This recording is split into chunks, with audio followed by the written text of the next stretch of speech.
আমরা প্রকাশ করতে চলেছি বাংলাদেশ জামায়াত ইসলামের নির্বাচনী ইশতেহার 2026।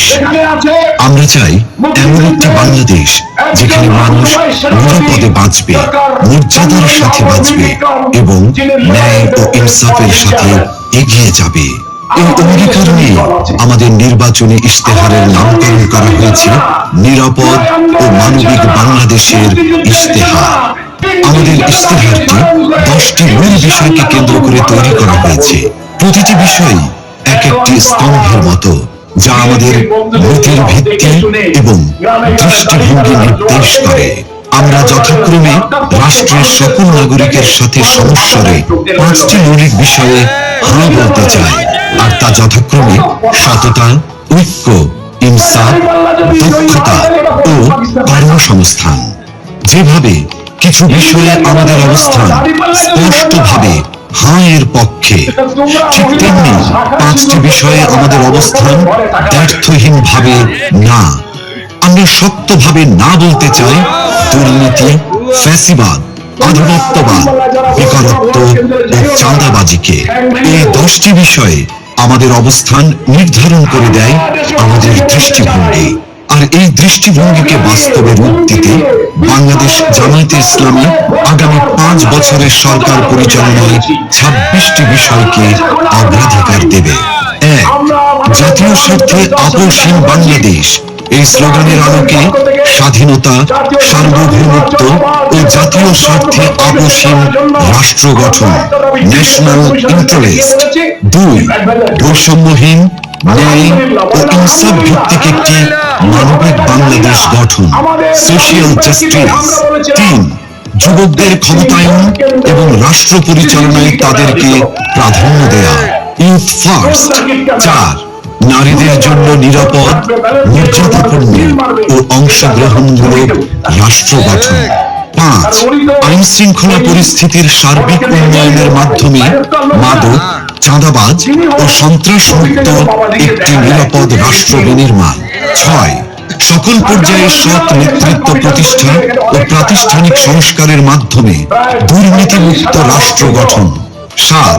প্রযুক্তি নির্ভর আধুনিক ও স্মার্ট সমাজ গঠন। 8. প্রযুক্তি, ম্যানুফ্যাকচারিং, কৃষি ও শিল্প সহ নানা সেক্টরে ব্যাপক ভিত্তিক কর্মসংস্থান সৃষ্টি, সরকারি চাকরিতে বিনামূল্যে আবেদন, মেধার ভিত্তিতে নিয়োগ ও সকল ধরনের বৈষম্য দূরীকরণ। 9. ব্যাংক সহ সার্বিক আর্থিক খাতে সংস্কারের মাধ্যমে আস্থা ফিরিয়ে এনে বিনিয়োগ ও ব্যবসা বান্ধব টেকসই ও স্বচ্ছ অর্থনীতি বিনির্মাণ। 10. সমানুপাতিক পিআর পদ্ধতির নির্বাচন সহ সুষ্ঠু নির্বাচনী পরিবেশ তৈরি ও তত্ত্বাবধায়ক সরকার ব্যবস্থা শক্তিশালী করে সুসংহত ও কার্যকর গণতন্ত্র নিশ্চিত করা। 11. বিগত সময়ে রাষ্ট্রীয় পৃষ্ঠপোষকতায় হওয়া খুন, গুম ও বিচার বহির্ভূত হত্যাকাণ্ডের বিচার ও মৌলিক মানবাধিকার নিশ্চিত করা। 12.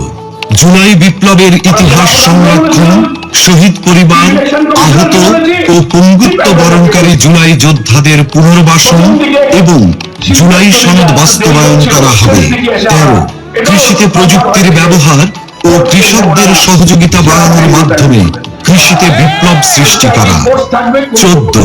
2030 সালের মধ্যে সম্পূর্ণ ভেজাল মুক্ত খাদ্য নিরাপত্তা এবং 3-0 ভিশন, পরিবেশগত অবক্ষয়ের শূন্যতা, বর্জ্যের শূন্যতা এবং বন্যা ঝুঁকির শূন্যতা বাস্তবায়নের মাধ্যমে সবুজ ও পরিচ্ছন্ন বাংলাদেশ গড়া।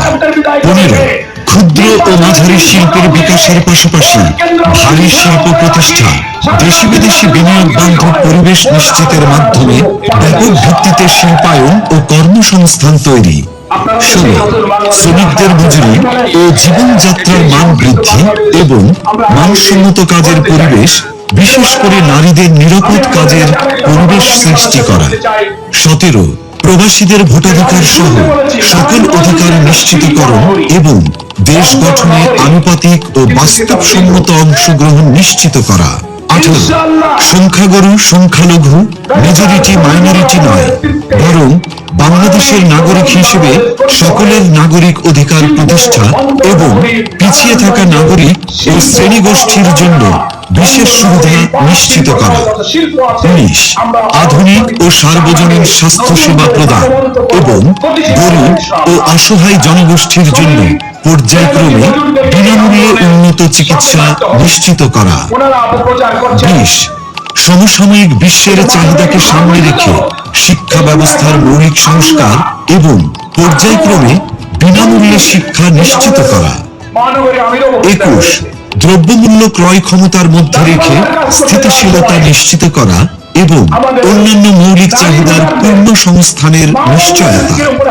22 যাতায়াত ব্যবস্থাকে ঢেলে সাজানো এবং রাজধানীর সাথে দেশের বিভাগীয় শহরগুলোর সড়ক রেলপথের দূরত্ব পর্যায়ক্রমে 2 থেকে 3 ঘন্টায় নামিয়ে আনা। দেশের আঞ্চলিক যোগাযোগ ও ঢাকার অভ্যন্তরীণ যাতায়াত ব্যবস্থায় মৌলিক পরিবর্তন আনা। 23 নিম্ন ও মধ্যবিত্ত পরিবারের জন্য স্বল্প মূল্যে আবাসন নিশ্চিত করা।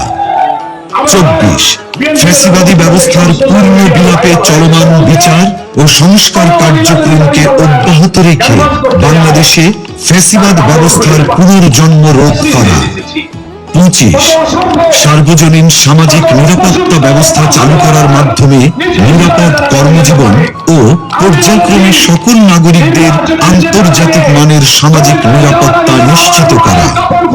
26 সকল পর্যায়ে স্বচ্ছতা ও জবাবদিহিতার মাধ্যমে সুশাসন নিশ্চিত করে একটি সুখী ও সমৃদ্ধ কল্যাণ রাষ্ট্র প্রতিষ্ঠা। বিষয়ভিত্তিক স্পষ্ট দিক নির্দেশনা দিতে আমরা আমাদের নির্বাচনী ইশতেহারকে 8টি প্রধান ভাগে বিভক্ত করেছি।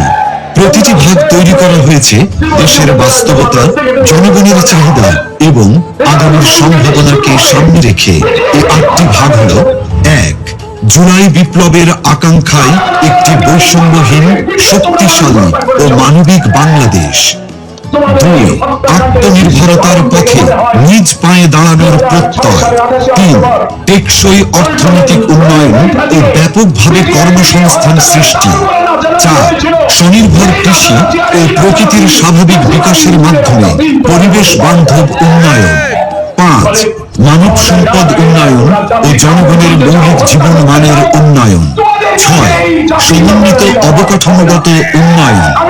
7 যুবকদের নেতৃত্বে প্রযুক্তি বিপ্লব ও সমৃদ্ধ বাংলাদেশ। 8 সবার জন্য অন্তর্ভুক্তিমূলক রাষ্ট্র। এই 8টি ভাগের মধ্য থেকে নির্বাচিত করা হয়েছে ইশতেহারের কিছু মূল ও অগ্রাধিকারমূলক বিষয়, যা আমরা বিস্তারিতভাবে আপনাদের সামনে তুলে ধরব।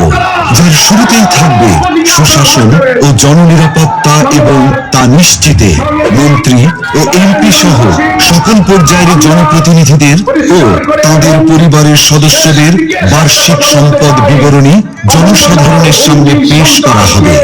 সরকারি অফিসে সিসি ক্যামেরা স্থাপন এবং সব গুরুত্বপূর্ণ সরকারি নথি ও সেবাকে শতভাগ অনলাইনে রূপান্তর করা হবে। 64 জেলা শহর এবং প্রায় 500 উপজেলা ও ছোট শহরকে পরিকল্পিত শহর হিসেবে গড়ে তোলা হবে।